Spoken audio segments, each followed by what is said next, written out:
Annie and Leona once again being banned out by Just ASUS Fate. ban Not the too Morgana, sure man. why they have such a focus on this champion instead of taking out the Nilly. I don't think the Nilly was the big problem in their composition. It had to be the Morgana, which prevented a lot of the hard engage that ASUS Fate brought to the table. But there you go. First pick Morgana, taking that away from Rapier. Not too bad of a pickup here. If you do take away champions you don't want to play against, being on the blue side, you can utilize the advantage. So lots of focus on the support pick over here. Morgana very strongly contested between these two teams. Let's see what Hallelujah will be going for. Should His be the Rek'Sai play, something that he might be going for. I'm not really sure if it suits IGL's playstyle as a whole, but he will be locking that in for I think himself. the reason they Graves, chose, repeat performance. I think the reason they chose the Rek'Sai was because Nilly was banned out, and after Nilly, Rek'Sai is the second best jungler in this patch, so taking that away from ASUS Fate, making Mew default to the Lee Sin, which in all honesty was rather lackluster in the previous game, is a smart strategy to go with. I mean, we're in the 5.5 patch, so definitely the tank junglers receiving a very nice buff this patch. You could play Sejuani as well. Yeah. Even pick up the Lion Juice Torment with the Cinder Hulk Enchantment. That does quite a lot of damage. I mean, Night Blue was doing it on stream and seems pretty sick to me, but ASUS Fate on their side, let's see what they will have to go for. Yeah, hovering over Corki as well. It looks like they really want to be playing that Corki in the AD carry position, looking for those team fights in which they can do the extended damage in the AoE form as the Corki. Yeah, another big issue I have with the ASUS Fate lineup is just that their AD carry Slay, he's had rather average games on most other AD carries besides Kalista, and picking up this Corki round 2. His laning phase previously was not as strong as Valkyrie on Graves, as he's gonna have to show up this game. I think Bart is disabled for this patch though. So Rune there for a little bit of a teaser.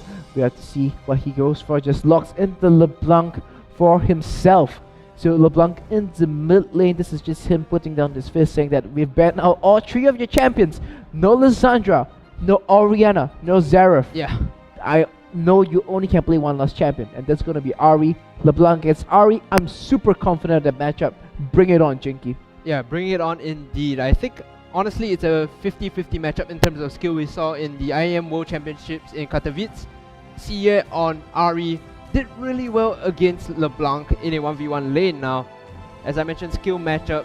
Will he pick that Ahri up is a totally different question. He defaulted to the Cho'Gath the previous game. Victor is open as well, and you're talking about how that Victor is a rather good save wave clear champion, something that Jinky really likes to do. Now my gripe here with Victor is that Victor gets LeBlanc You're gonna in get the destroyed. middle stages of the game, especially if you fall behind. You're just gonna get deleted so Not to mention the quickly.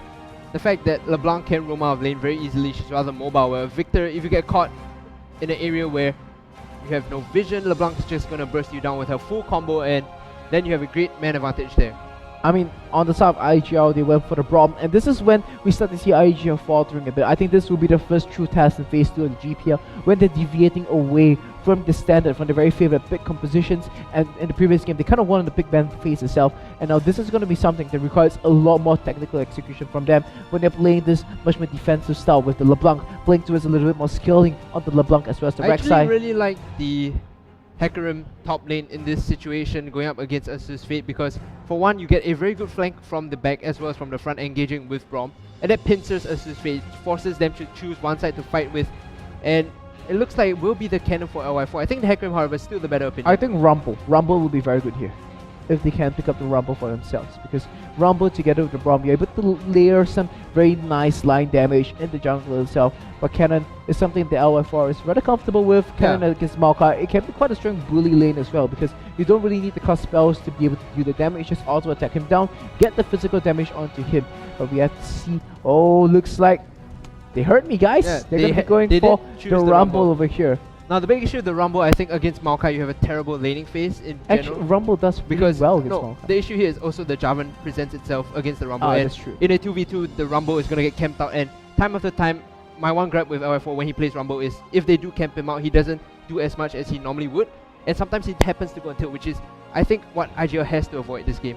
So this game is going to be a test, a bigger test until IGL, because they've deviated away. They're no longer playing that Ahri Morgana, the LeBlanc Annie. They're very comfortable pick compositions. Now they're playing something to it's more of a skirmish team fighting composition. Something that we might see more out of Amphod Ultimate or Hanoi Fu Lewis. And we have to see ASUS Fate, something that they're more used to dealing with, considering that they're always playing with these Vietnamese teams. We have to see how they adapt to them. But on the side of ASUS Fate as well, 3 mid lane vents, and we see Jinky picking up this Victor. Now I have to ask, how good is Jinky's Victor? If Rune is able to solo kill him once, solo kill him twice in the mid lane, that might just be game for IGL as well. Yeah, however, with the jungler presence, I think from Insidious Gaming Legends, Hallelujah, it's up to him then to kind of assert his dominance across all the lanes in general, because they all have semi-decent lanes. As you mentioned, the matchup is pretty favorable for them, but if Jarvan does arrive to kind of counter the snowball, it's going to be very hard for IGL to proceed into the mid-game with the strength, which is something they really need running this Rumble LeBlanc Graves. Now here's what I would like to see from IGL. Going for deep invade, make sure the Maokai can get any sneaky level 2 starts, and then going for the lane swap, set up for level 6 with the In fact, Rumble. we saw that at IEM as well, just level 1, making sure that Maokai couldn't get the saplings down to start on the Razor Beaks and deny him the early level 2. That's something IGL could do very well as well. Well, but the thing here is how much is the Maokai willing to sacrifice, because if you show yourself too early, he can just transition and move over to the Wolves instead. But if you catch him at the right timing, and then it's just impossible for him to do any of those camps at all. Yeah, another thing is that there's a lot of magic damage coming in from ASUS Fate here. Corki, a bit of a hybrid AD carry, the Victor as well as the Maokai. It's very easy to itemize from the side of Insidious Gaming Legends. Abyssal Scepter could be something that Rune will be looking forward to building, or even just LI4 in general. Either of them building Abyssal Scepter would be very huge for this team here, and Hallelujah would be looking to go for that Locket as well to protect his team. And when you have someone like Morgana on ASUS Fate's team, the Braum is a perfect answer. With the Braum definitely with the disengage, even if you land a Dark Binding, the rest of the ASUS Fate team, they just have so much difficulty getting into their back lines, especially if you're able to land the Glacial Fissure down. And Glacial Fissure and the Equalizer coming for Rumble, especially if you go for the Super Galaxy Rumble. They both have the exact same look on each other. One is blue, one is red. And they kind of nicely crisscross it and layer in certain paths of the jungle to find a really strong team fight if IGL would want to. Yeah, I think ASUS Fate as well as IGL looking to find, the former looking to find that 1 point draw, the latter rather going for that 3-point win, going to establish themselves as a very dominant force in this Group B here against the Saigon Jokers as well as SF5. Now 1 more minute before we head into the game itself. So, power spikes, my favorite topic of conversation. What power spikes do you think we'll be looking for on the side of ASUS Fate? It's rather tricky because they have that strong mid game from Corki, but Jinky as well scales pretty well with the first Hex Core upgrade and Morellonomicon, because your upgraded laser does a lot of damage. And in terms of mid laners, I just think that Jinky scales better on Victor, so ASUS Fate could bring this to the later game in a rather tricky situation, but similarly IGL can itemize pretty well for it in the late game. So if ASUS Fate can kick off with a great start, get an early first blood with that Jarvan, as I mentioned before, IGL going to be put in the backseat and always be playing on the back foot. I mean, here's my question to you. So, kind of enlighten me on how to play Victor over here. I've tried it out a few times in solo queue. I ended up feeling 05, 06 with LeBlanc. Maybe that's why I'm goal 2, but on this Victor in the mid lane, so you want to be getting what's your exact build path and items? So you normally level up the build path rather, you just go for that immediate Hex Core upgrade into Morellonomicon and Death Cap. No reason not to. So you don't even get the small parts of the Morellos and then get Hex Core. So first item always Hex Core. Yeah, you try to get a Hex Core because for one, at level 7 max Hex Core, if you evolve the laser, you can get very good wave clear in, and that's what you want to do as Victor. Just shove the waves consistently, don't expose yourselves to any kill potential coming in from Rune here. The moment the wave comes in, use the upgraded Death Ray and just back off. So there we have it from Hungry Kids, citing Mobile Fire. Was it citing Mobile Fire? Not citing Mobile Fire. Solomid.net. There we have it, how to play Victor. Okay, man. I think it's all, honestly, one of the great strengths about this champion is just how versatile he can be, because if you're not doing too well in lane as well, you can just upgrade that Q and go for very good trades. With 40% CDR, your Q is almost, the shield rather on your Q is almost up all the time, as long as you can find a target to constantly proc it on. I believe the duration of the shield is 2.5 seconds, and the cooldown of the Q is 2.6 seconds. So ASUS Fate grouping up in the top side of the map over here. Looks like once again they were just gonna try to find an LY4. They throw down the trinkets. Oh, they go for kind of a mirror the colors over here, using the sweeping lines to spot out the trinket ward, and that's going to be enabling a strong invade to the opponent's side of the jungle as well. Let's see what IGL will be doing to adapt to this one. We see Valkyrie as well as Raper hitting the bottom side of the map to make sure that there's no monkey business happening over there. Looks like ASUS Fate once again, they want to go for the lane swap, just showing Raper so much respect. They saw SF5, they saw SAJ, they struggle so much to deal with this. LY4 is he gonna check it? Oh, he throws out the Electro Harpoon and he does spot on the member the confirmation sound. Will tell him and let him know. There's a few members in the brush over there. The tricky thing is that IGL has no vision in the top side to see if ASUS Fate backs off, so if they recall here, IGL has to play like their members in the top side of the jungle, and that's very tough for Hallelujah. Instead, he's going to be starting on the bottom side rather. Chooses to start on the bottom side with this Rek'Sai. He could transition over to the red buff. They have one ward there. ASUS Fate red buff, so he could very well just take 2 buffs and jungle vertically. They see the sapling. The ward sees the sapling, but is LY4 gonna be walking into the lane? Akiho and Slay in position to kill him and pick him off. He's just waiting over here. There we go. They show himself, and the Q and Slay will be going for the Crux. So it will be an early level 2 coming from ASUS Fate bot lane, swapped up to the top side here, whereas the jungler and top laner will be taking this red buff away. Mew takes all the experience, will hit level 2 in a bit. And the IGL, Hallelujah as well as Rapier sharing some experience over there, picking up the Scuttlecraft to hit level 2 on the Rek'Sai as well. And here's the interesting thing, Braum as well as Rek'Sai, it makes a very good combination for clearing out Yeah, you these camps. constantly proc the stuns because of the Braum passive. So it will be that vertical jungling going across there with the vision ward that they placed down earlier. Side ward, excuse me, from the trinket.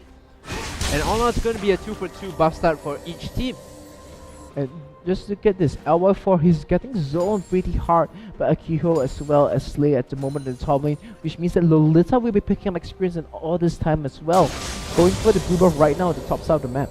Yeah, this is why I advocated the Hecarim instead of the Rumble, because if Hecarim gets lane swapped across, you can just go double jungle and whoa, Jinky taking a lot of damage. Here comes Hallelujah as well as Rapier.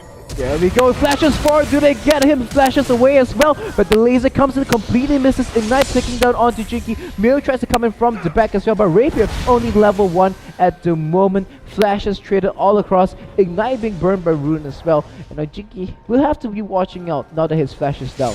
Yeah, so flash for flash on both sides here. Akio just sitting in the top. Uh-oh, 4 members reveal LY4, he needs to run. Creep wave, fantastic! He in fact LY4 just taking no chances, blowing his flash to get off that one. Very good discipline there. He learned from the previous game knowing that his Lulu got dive early on, diminished his ability to participate in fights. So this time on Rumble, equally as campable, he just backs off. So Rune picking up a fresh CS lead from himself after the kerfuffle in the middle lane, and now because they know that the top laner is busy in the top side of the map, this is a fantastic opportunity for IGL to push out the bottom Now of the the tricky wave. situation is LY4 is relegated to doing nothing for a bit of time because he has no safe form of wave clear as well as ability to farm or escape under turret. So now he has to either choose to go and take the jungle by himself and take a lot of damage, or group up with Hallelujah as well as Rapier. Now it seems to be the former here, walking up back to the top side, getting some experience. The wave is shoving in by Slay though. It is entirely possible for IGL to go for a very early dragon over here, simply because Rapier with his shields and the stun proc and all the bonus damage together, Rek'Sai and his sustain will be able to clear the dragon really quickly. So right here LY4 looking to go back and absorb some experience, but the early dragon, as you mentioned, a possibility here. They're going to be taking a lot of damage without that early vision, only 1 ward around the Razor Beaks. Looks to be a very hard option here for IGL. However, the plus side, Valkyrie getting a bit of good farm in the bot lane. Undisturbed by Lolita, who will be journeying back to get some experience. Rapier just sitting in the bot side of the brush. But here's the thing, the Maokai in this lane swap scenarios, if you do not control the wave well enough, you will be able to pick up all this farm just simply by throwing down the saplings. Like here comes Milio as well. Are they going to be going in for this one? Does he have two-set advance? Now he does. They haven't shown Rapier just yet, but here comes Hallelujah. Are they going to bait this one? One more hit onto Lolita. They do confirm the stun onto him. Knockup as well. First mark goes over the IGL. Yeah, that was very smart there, capitalizing on the fact that Mew had to go down to the bot wave to shove it up. The way the wave was built was that it was going to shove up to IGL's turret and then Valkyrie could just freeze it there, but in that instance, just taking use of the overconfidence that ASUS Fate had, at the end of the day, Valkyrie still manages to get the freeze on and they get an early free kill. I love the way IGL is playing the lane swap at the moment. They're hiding the information really well. Rapier in the rush and the way they control the Scuttlecraft. But now Rune might have been a little bit of trouble. Looks like he doesn't try for anything funny. He does land the Ethereal Chains. Does he go in for this one? But here comes Milio, forces a flash from Rune. So no flash on either mid laner at the moment. Yeah, if he didn't flash, it would have been a kill there. Jinky had the ignite as well, and this is what Mew has to do on Jarvan. Constantly roam around the lanes and exert pressure. A bit of a misplay in the bot lane, but the idea was still pretty good. The fact that you shove it up, then Maokai's lane resets and he can get all that farm once again. And now because of the careless engagement coming from ASUS Fate, Lolita finds himself in a little bit of a pinch over here. But nonetheless, we see Valkyrie and Rapier just putting on so much pressure, and with the lane pushing out, Lolita will be hard pressed to pick up any CS for himself despite having the support there to help him. Yeah, they shove it up, so the turret will clear all of that. Lolita will find some time to recall and pick up a couple of items. Slay meanwhile having the wave push to him. Both teams just playing out this lane swap very effectively, I believe. Now LY4, he's been spending a lot of time just walking around the map at the moment. Despite them getting the kill onto Lolita earlier on, he hasn't really been able to capitalize on that and to get any significant form of level advantage. But now with Slay solo on the top lane, he might be able to get some experience out of this and look for that level 6 and have the equalizer available for him. Slay putting a lot of damage down onto LY4 in the top lane. Hallelujah just sitting off the side, baiting the engage and overchase from Slay. Great vision. Oh, Hallelujah does find a Morgana out. And this is what I like to see teams do, just making use of the Scuttle Crab and constantly controlling the vision around it. Hallelujah has been taking multiple Scuttle Crabs in the river, and that's been buying a lot of space for his team to just play around, knowing that there won't be no side ganks coming in. This is a very interesting style of lane swap coming from IGL, I have to say. The way that they're controlling vision and information around the map is just keeping ASUS Fate on their toes. And look at the way they're just playing so safe at the moment. The jungler not even decide to gank any lane other than mid lane, which kind of makes it predictable for IGL to try to counterplay this. And look at that, you smell the gank coming from Jarvan, straight away Hallelujah in the sidelines for the mid lane.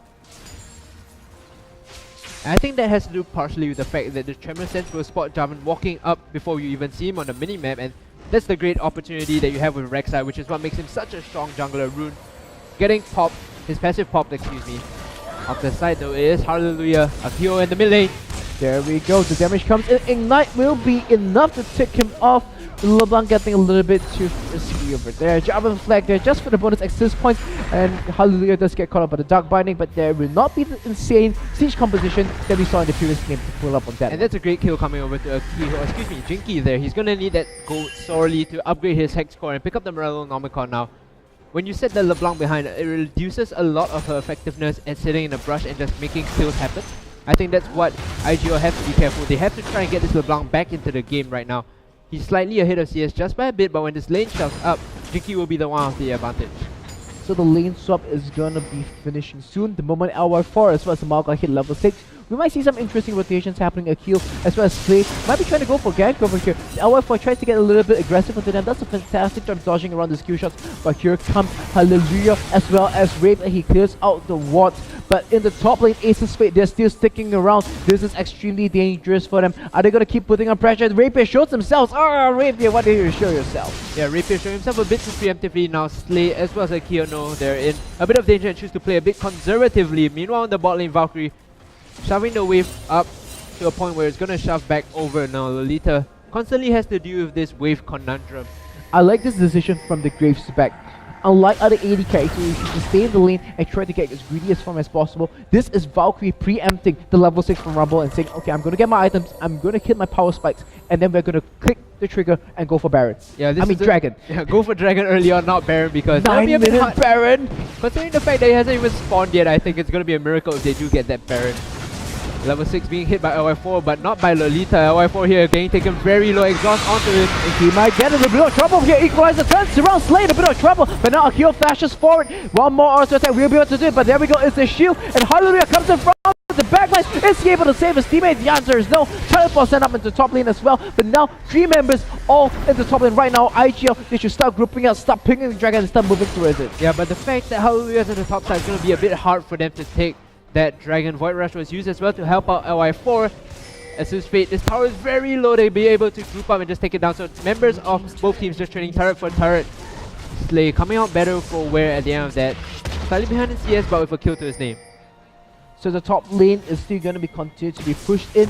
Whoa, Jinky with a sneaky laser ray over there, but it's the knockup, and here comes Rune. Stun confirmed onto Hallelujah, but Raper joins the party, and they are able to pick up the victor. Yeah, good roams coming in from members of IGL. Now this is the Dragon that's been opened up to them. You will be looking to go for a cheeky steal perhaps, or just spot out the Dragon timer to provide them with a bit of information. 3 members strong will be taking down this Dragon. Rapier over there, he can actually block out the damage from the Dragon with the shield. The Muriel will be coming from the sidelines. Can he steal this one? Akio drops the ward down.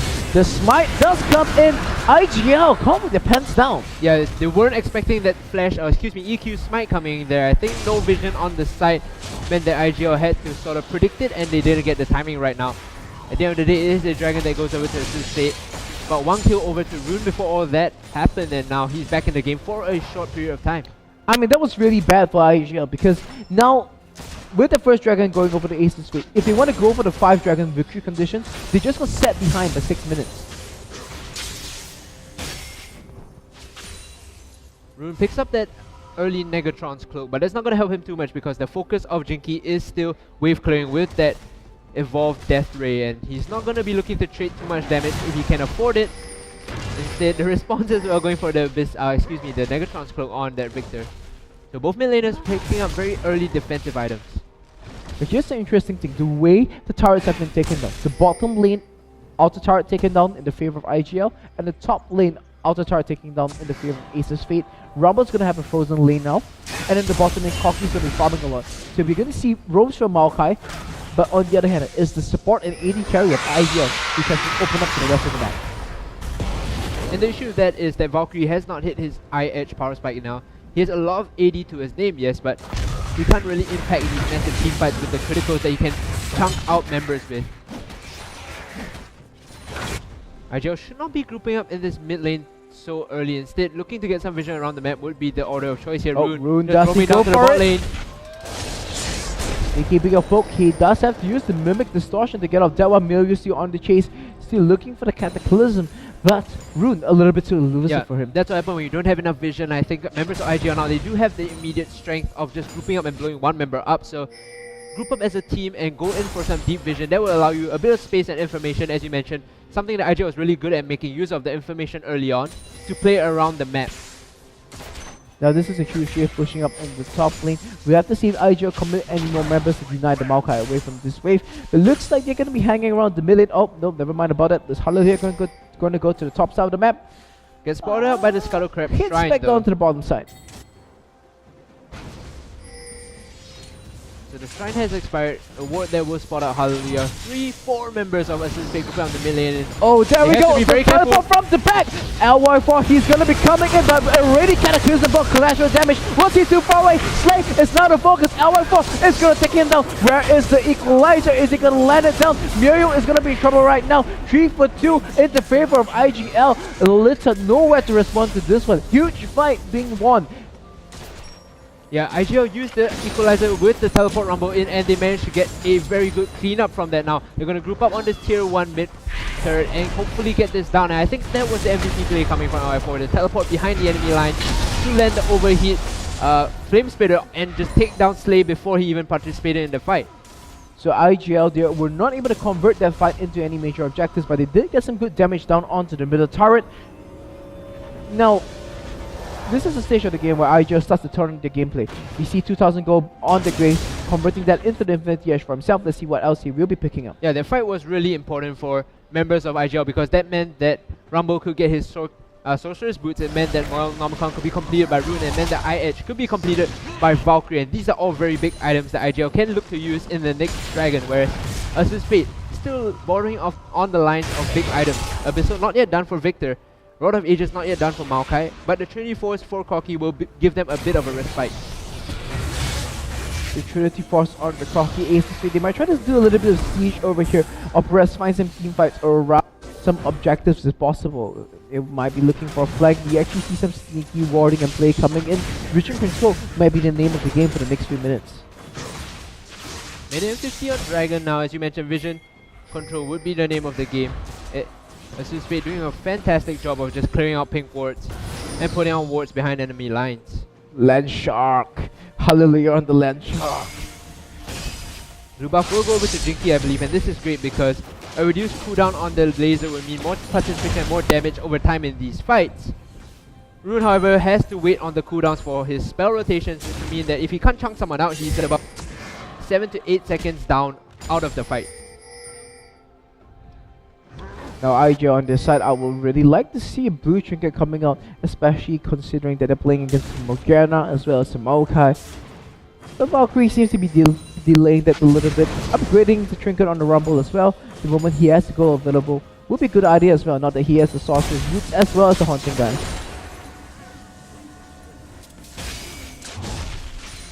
Now they're finding a lot more success this game with this Victor in the mid lane, because he's able to clear out the wave so much right now. So IGL not able to find the siege that they were able to so successfully execute in the previous game. This Victor pick has been working out indeed very well for them. It also provides them an additional layer of CC when Maokai as well as Morgana and Jarvan chooses to go in or catches someone out. That Garudi field, of course, gonna stop many members of IGL in their tracks. But for now, just a bit of a lull in the game in terms of pushing waves out back and forth, getting vision control down. Rune sitting off the sidelines looking to pick up Slay or even Akiho, whoever walks past without any prior knowledge of him being there. This is what LeBlanc players should take note of. A little bit of a slow game right now. Neither team having to focus on any objectives just yet, but with the Dragon just respawning, that might be a signal for things to change, as we see straight away both teams just pinging towards the vision areas, and they want to be securing this objective for themselves. But they have to be careful for the potential engage from either side. There we go, the Rex side finds some reposition. He wants to secure his blue buff before any fight happens. Gonna give that over to Rune.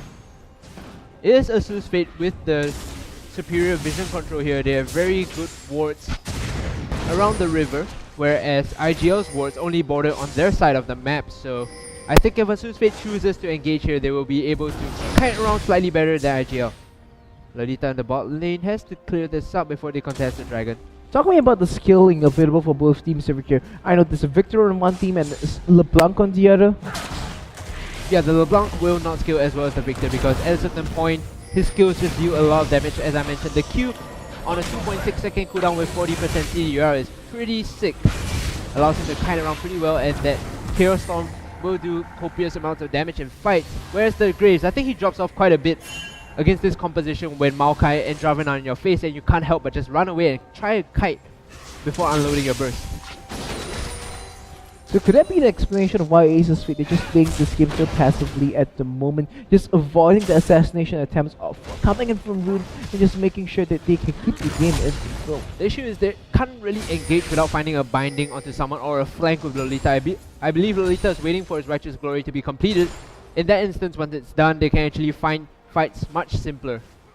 But right now they have no tools to force and engage besides the Jarvan engage, which is rather tricky because members of IGL are very slippery. I'm gonna have to consult your opinion on Righteous Glory versus Rod of Ages on Maokai at the moment. Okay, so you normally want Rod of Ages if you only have one true tank in the form of Maokai, but in this case, Jarvan is building tanky as well, so the Righteous Glory will be able to supplement the front line a bit more. I mean, why not just get both? I mean, you get a Rod of Ages first and then subsequently But then you miss your Glory. If you get the Rod of Ages first and then the Righteous Glory after, you miss your window of engaging that you have with Righteous Glory. The moment it's completed, you have about 5 minutes, 3 minutes to say we can fight now. Ah, I see. So once again, this time cited from, is it Mobile Fire, Assassination Attempt onto Slay, and ASUS Fate, Dragon number 2. Lolita had to teleport to the top side though. LY4 has his teleport available, and I think IGL could choose to fight here if they want. Mid lane turret going very low for ASUS Fate. So it's gonna be a trade, Dragon for turret. IGL get the ambient gold. Will hit their items rather quickly. But they might get flanked by the Maokai over here. Lolita trying to find a kill from the left side. The kill throws out the Dark Binding, doesn't find anyone. Rune has had zero success finding these assassinations on the side of the map, and I think that's starting to hurt IGL quite a bit considering they cannot group up if Rune is always on the side. Oh, this might be dangerous for ASUS Fate. The Rumble comes in with the teleport. There we go. Glacier Vision. Rune from the backlines. They do get tricky with the collateral. Equalizer. So much damage. Shalulia comes in as well. L14 just cleaning up duty right now. Akio doing whatever he can. Shooting for a Slay. But here comes L14 and Slay will be falling as well. 3 for 1 right now. IGL just smashed through ASUS Fate, who got a little bit too frisky there. Yeah, they committed into the turret push, but it was once again Rune. He was looking on the side, not looking for assassinations, but the flank that allowed him to pick up Jinky as well as Slay. Just so much damage on that whole combo. One Morellonomicon at this point in time does not do a lot of damage, but no one on the side of ASUS Fate has itemized heavily into magic resist besides Jinky. Well, I have to wonder though. So we actually see the Kindle Gem being picked up by Kiho. Double Aegis of the Legion, maybe even triple Aegis of the Legion if Maokai does decide to go for that one. Could be a very good answer to what IGL has, because they are very heavily invested into magic damage as well as overall AoE burst. Yeah, interesting here. Lolita looks to be building something along the lines of a Glacial Shroud into perhaps a Frozen Fist, and I don't think that's the best response here to, as you mentioned, a team rather dependent on magic damage.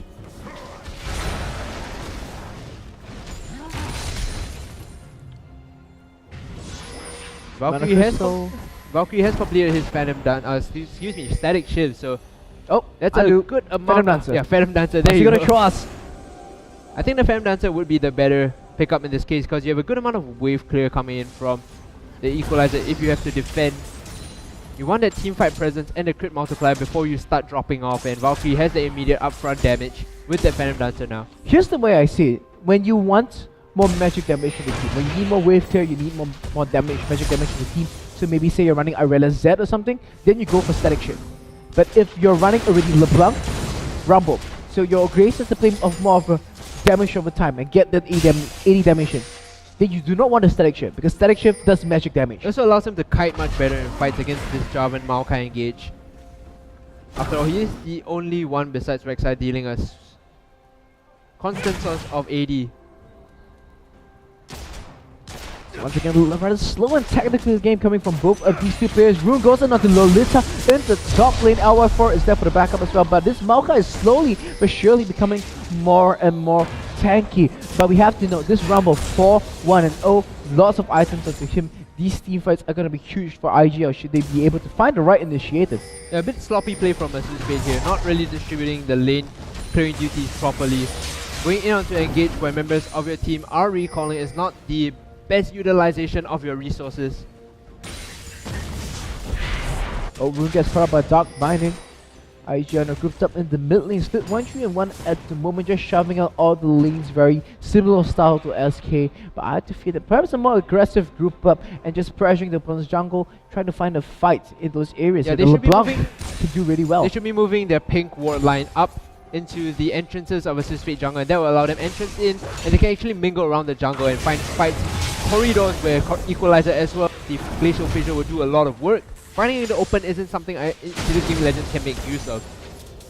But we already start to see the strengths of the Rek'Sai. 132 CS, double that of his opponent jungle at the moment. Rek'Sai by far is considered BF Sword by far. I mean, going back to my point, Rek'Sai is definitely a very strong jungle because of his ability to simply clear the waves so quickly. Also as you mentioned, clear the waves, but the global pressure, hold on, Rick getting engaged. There we go, Equalizer. Lolita is gonna be stunned up onto that one. All the ultimate is being dropped onto him. IGL, they pick up the kill in the top lane, and this is gonna be the turret for them as well. But Rek'Sai fighting on the side lanes, Akio dropping the black shield onto himself, will be able to escape away from that one. Blue color pings on the lane turret. ASUS Fate, they want to trade objective for objective. Now the question is how Lily are able to hold off this one. Nope, Myoyu is gonna be heading around to the side. They're not gonna be going for this one. Corki's still going for it. They do see Hallelujah. They're gonna pick up the middle lane turret. Yeah, but do still lose one member. IGL get to pick up Lolita for free, and once again just calm their pants down here. Myoyu looking for Rune, the ward will spot him out. Distortion as well as the Mimic is available, so Rune should be able to get out of this pretty simply. Oh, he does see Rune. Rune uses the distortion over the wall. Is he gonna juke back? The answer is nope, as Myoyu does give up on the chase. So double Abyssal Scepter coming in here for LY4 as well as Rune now. Very interesting itemization. I feel like in this instance, the Zhonya's Hourglass would have been better for LY4 because that allows him to use that Flame Spitter in the danger zone, stand the center and pop the Zhonya's Hourglass, and that does a lot of damage to ASUS Fate. I mean, at the moment, it's all about magic resist shredding on the side of IGL, and they seem to be just itemizing towards that in general because LeBlanc isn't necessarily always going to be the tick of the fights. So with the Rumble, you can just drop the ultimate down there and have all this magic resistance going as well. But I have to agree with you that the Zhonya's Hourglass is going to be a much more pivotal item. Yeah, additionally, it allows you to soak a bit of damage, a bit more damage in the middle of the fight. You don't want Rune or Valkyrie taking majority of the CC for your team. Instead, Rumble should be the one taking some damage. It's not IGL, the other team to take initiative over the Dragon. Let's see if ASUS Fate will be able to steal this and get away again once again. Here comes Lolita from the sidelines. This might be the huge flank. Myoyu goes in for the engage. Kevin Crimson, so well layered, but here comes the Equalizer as well. Slaying over trouble, the AD carry. He's still alive, but he's gonna fall. Hallelujah just does so much damage at the moment. But here comes Jinky. He has the speed boost. Does he shoot it over the wall right in time? Is currently 1-for-1 support for AD carry. But ASUS Fate, without the AD carry, they have to be careful. But members of IGL extremely low at the moment. Jinky just doing so much damage, but he is low on mana. ASUS Fate, they have got to be careful. Yeah, ASUS Fate can't stick around here. IGL have the speed shrine. If they can get the catch onto members of ASUS Fate, they can just destroy them immediately. In fact, they can just kite around this speed shrine so well. ASUS Fate choosing to disengage is the smart choice here. So Maokai actually returning back to the base. He will be slowly running towards this Dragon Pit again. And now ASUS Fate, they really trying to pull us on damage. But here Rune tries to go. He gets the assassination. A kill immediately falls. Yeah, so that's one member down. ASUS Fate losing the window. Sticking around too much and IGL presenting themselves with the window and just going so hard. I think they wanted to keep them around because they knew the top lane wave was pushing in. Just keep them around. The dragon should have been the call and let the top lane wave push in the turret itself. It looks like they fumbled a little on that one. Not only do they stop IGL from recalling, but they give up the dragon as well. Lolita gonna come in once again. This time they're unable to see where the dragon is. Now finds himself in a little bit of trouble. Is Lolita gonna engage? He's gonna get stunned up by the bomb attack. But here comes Slay. So much damage from the sidelines as well. Lolita now in a little bit of trouble. He comes stepping into slow. The missile does miss as the name does suggest, but Valkyrie over the wall. Hallelujah is the focus, but they lose Lolita on the side. The shot coming from ASUS Fate are just all over the place right now. Now Myoyo in a little bit of trouble. He gets ignited up. They do get the shutdown onto LeBlanc. Turns around onto Rapier. They get a double kill for this Corki. But Valkyrie, is he able to get a collateral damage? Boom! Splat! 4 members down for ASUS Fate, only going down for 2 of IGL. Very good trade now, and the wave is pushing up. LY4 Valkyrie available to push, but choosing to back off. Seems to be a smart choice. 2.1 thousand gold in the pocket of this Graves here. My goodness, he's gonna hit an insane amount of attack damage real soon. There you go, the last whisper being picked up. So that's the threshold there. At this point in time, with the last whisper, Lolita or neither Lolita nor Mew will be able to survive the onslaught from Valkyrie. I mean, I was questioning IGL. They haven't really shown us a solid game on this team fighting comp so far, and I have to say, very good game coming from them. 5-1-3 on our first Rumble. Those equalizers has just been amazing this game, and his teleports. I have to commend IGL as a team. The shot calling in this mid-game team fights have been much cleaner than ASUS Fate. Time and time we've seen just so good on point as a team. They're all on the same page and they choose the correct targets. Their target calling is immaculate. I would feel that all the other teams at GPL, they have to be watching this game right now, and they have got to be feeling scared because this IGL, they're looking really strong. This is a revived IGL. This is a very revived IGL. I mean, I was criticizing them throughout the whole phase 1 of the GPL. I was saying that, okay, this team, they're playing against some of the weaker teams, and perhaps they weren't too serious back then. But there we go. We might be seeing something over here at the top lane once again, just kicking, making sure Lolita stays down, and Equalizer will be falling onto him. He pops the righteous glory, but when he's running away, that doesn't help him at all. But nonetheless, the Maokai getting really techy, he is able to disengage. Bot side Rune just sticking around looking to find an assassination onto Slay. With dynamization that he has picked up right now. 2/3 of the death cap. I don't think Slay will be very confident just sticking around. IGL getting very good deep vision into the jungle of ASUS Fate. One at the crossroad of the blue buff will provide them the information that they need. If anyone rotates between mid and top, they will know. So now Insidious Gaming Legends, they're gonna be buying some time for the members to slowly refresh their ward counts and then pick up a few major items for themselves. LeBlanc picking up the death cap, and this is when Jinky as well as Slay have to be extremely careful. Yeah, I have to think though. ASUS Fate extending past the boundaries here. They don't have enough information about the members of IGL. They could get exposed by a flank here. I have to wonder what is the Kyo building. I mean, he's a little bit all over the place right now. And the same can be said about Lolita's itemization, the Glacial Shroud, but also the Spectre's Cowl. I mean, but that's the standard Maokai Captain Planet build that we have been seeing. Bio powers combined at 40 minutes, he becomes Captain Planet, goes around, turns people to trees and stuff, but props to you if you got that reference, but yeah, it is still a big power trough that Maokai has put himself into. Without any completed tank items, he's not going to be doing much for his team. Yes, Vengeful Maelstrom is decent, but still, you're not going to be able to withstand the damage coming from Valkyrie nor Rune. Oh, Morgana does complete that Aegis. First team, block out the Iron Slurry. In fact, now that's going to be giving them a fair amount of magic damage, that they magic resistance that they so desperately need. In fact, everyone else on the side of ASUS Fate itemizing so hazily towards armor. I mean, Randall's is cool and all, but up against the LeBlanc and the Equalizer of the Rumble, Dark Running does miss. ASUS Fate once again going for this siege. Not really sure why they will be doing this. Rune coming at this flank from the back. Yeah, he's been doing it so well this game. Just sitting off the side, finding the flanks that they need to delete Jinky or Slay off of the map before the fight starts. And with the death cap available to him as well, ASUS Fate has to back off here. They don't have enough vision or ward to spot out Rune. It's a very dangerous LeBlanc.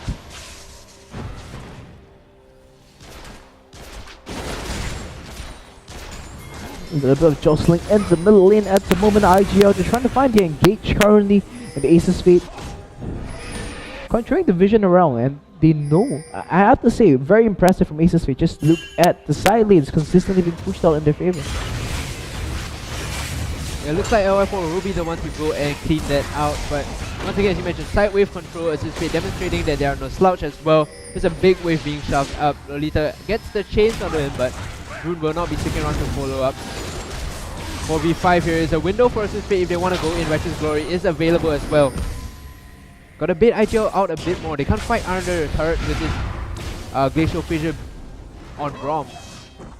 Now, what I think will be smart from ASUS Fate will be to start the fight about now. 30 seconds until Dragon respawn. Force LF4 to pop his teleport and then back away from that, and then contest the Dragon when LF4 hits back into the top lane. Honest Hourglass here for LY4. He's listening to us. It's good that he has picked it up because that means that he can split push pretty well as well. If members of ASUS Fate pound him, he can buy some time with the Honest Hourglass and allow his team to mobilize off the rest of the map and decide where they want to go and trade for his life. Right on point, man. I mean, it's also a pretty good bait as well. You hit into the top lane, make some noise, and oh, you guys see, got me pressed the Jonas Hourglass, and I could back up, yo! Yeah, with the equalizer, if you put that down and your backup arriving, ASUS Fate won't survive that. Dragon being taken here by IGL, the second one, 2 apiece for both teams. Are they gonna go for the Baron? Looks like they're gonna start it. Nope, they're not gonna do. There's a ward over there. ASUS Fate, that's a ward over there. Uh-oh. IGL know that it's just a bait, so they decide to group up in the mid and take out this tier 2. The cannon minion has arrived as well, so it should be a very simple matter for them. The flank coming in for ASUS Fate. There we go, it is the engagement. ASUS Fate, are they able to win this fight? The line damage is just so much at the moment. Akio and Slay just being Zoro completely. There's the bad lines, the Grave, he's gonna fall. Myoyu falls as well. Now Slay, will he be able to find the damage he needs? Rapier, one more hit away. Jinky just cutting back and forth. IGL, worse for wear. LY4 the next one to be cut out. The Zorian's Hourglass hasn't been popped just yet, but now Jinky will be the next one to chase. Lolita, 3 seconds. He does get the snare onto Rune. Oh, Slay, he doesn't fall. And Rune does burst him right in the face. Yeah, Rune landing the chains onto Lolita. Laser not connecting. So close. Rune gets away with his life just barely, and Hallelujah just sitting there with the taunt. Jinky coming back for seconds onto this land shark here. He's hungry for more. Now this is why you have to feel worried for IGL, because there's 7,000 gold to hit, and ASUS Fate, if they're able to find a favorable engagement, they still can get it. There was a fantastic Glacial Fissure into Equalizer coming from IGL, and they still came up behind. Yeah, but the issue is the flank at the end of the day caused them to be scrambled up. Lolita in the front and the flank coming in from the back. You could see Maokai at the end of the fight was completely topped up on health because no one was focusing him down, and at that point in time, when you have a tank on your backline and no one to kill for him, it's very easy for him to just couple up together with Victor and destroy Valkyrie. I mean, if you think back to the games that lost to SAJ and the games that lost to SF5, it was very similar in nature as well. They were these very commanding leads into the mid game, and then they would have these big team fights around objectives where they would just crumble at a snap of a finger. They still have a 7,000 gold lead to work with. IGL not completely out of this yet. Of course, they do have a good set of item mixed damage coming in, whereas ASUS Fate, all magic damage being itemized perfectly by IGL here. Blue buff being contested heavily. Who tries to go in for the steal, but the blue buff does go over to, I do believe, Jinky in that one. Yeah, the laser did pick up the blue buff, so there you go, Victor, with a good amount of cooldown reduction at this point in time.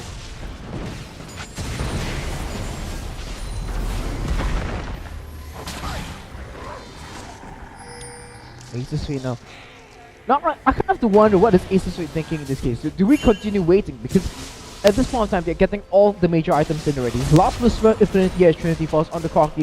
Is this go time? Do we start to fight them here? Or do we wait for a little bit more? Just wait until the hyper late game and then just go for this ultra conflict fights, EULCS style. The thing is, yes, they can choose to fight if they get the engage, and only if they find a good flank coming in. You have to pincer members of IGL, because if you're coming from one direction, Braum with his unstoppable is gonna allow IGL to just kite back slowly, and all your line damage will be prevented by that one solo Braum there. But if they get a good flank, then IGL will be scrambled, and the confusion will allow ASUS Fate to just come in and do all the damage. The two tanks, Jarvan and Maokai, can each soak up a good amount of damage, while Slay as well as Jinky do damage for their team.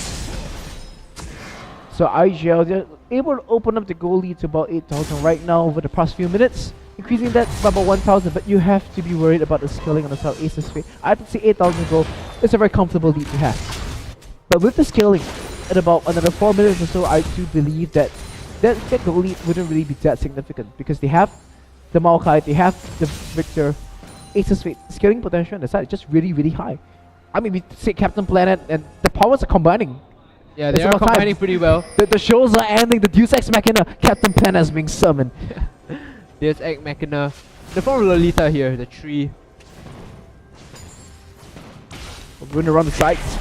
He might find Jinky over here. But Kyo is in the way. He goes in for Slay! That's the AD carry now! IGL not just going in full head. Are they able to start up Jinky? That will be huge. Equalizer being dropped down as well. The rest of ASUS is on the run right now. Jinky has been stunned up. Rune is on the run as well. Just 3 members now. They are gonna get Jinky as well. Stun onto 2 people. And now only the Maokai is left. This is gonna be the ace. IGL, they clean up. And this might just be game. Yeah, IGL got the perfect pick by Rune onto Slay there without the AD carry around to do damage.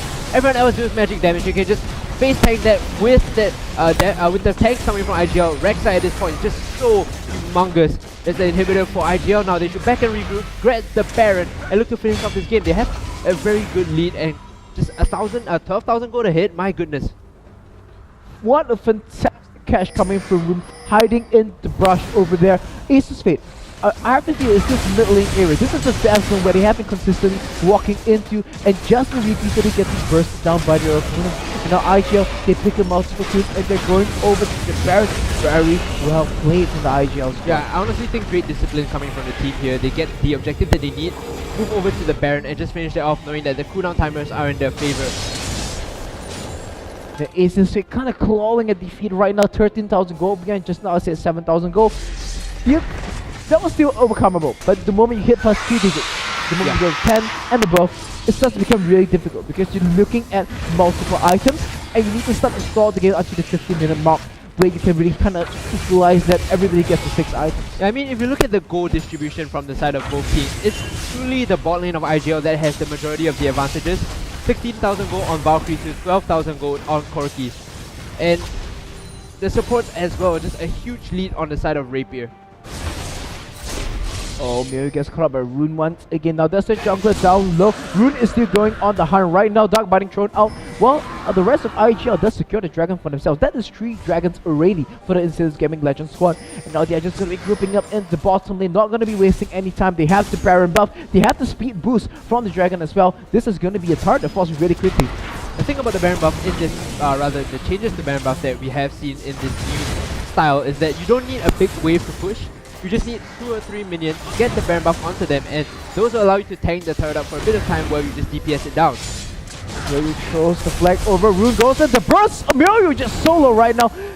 The execute doesn't come through though, so that's gonna be him down for a short period of time. Down to that's 5 on 4. IGL, they're gonna be doing some damage to the turret. Hallelujah gets caught up, he gets locked down under the turret. But not enough damage just yet. Hallelujah! He is still alive. Equalizer does come down. That's gonna force us disengage. Lolita drops to about half health. The Baron minutes due the backline just chunking away at the members of ASUS Fate. Yeah, a lot of ultimates being blown by IGL here. They don't really get anything to show for it. Whoa! Picks up Jinky.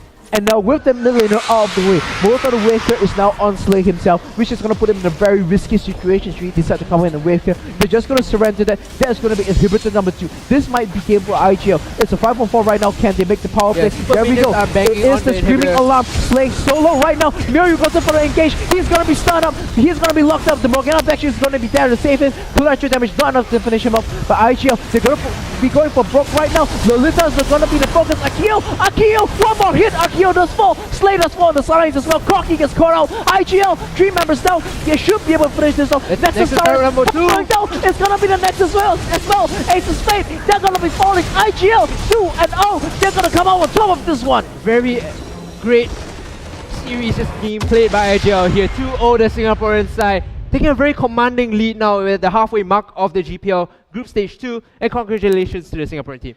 Fantastic play coming in from the first game. There was a solid pick and bend, outdrafting ASUS Fate. And in the second game, both going for team fighting compositions, but the execution from IGL, the flanks from LY4 were art in motion. Yeah, honestly, not to discredit Rune, that one pick onto Slay, they just turned the tide of the game and broke the floodgates, was what allowed them to take the inhibitor and then transition their lead into a Baron and then the game. So 3 points over to them now.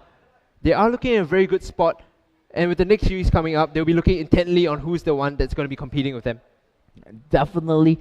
My name is Jay Storm, and together with me is Hungry Kid. We'll be back after the break with the Saigon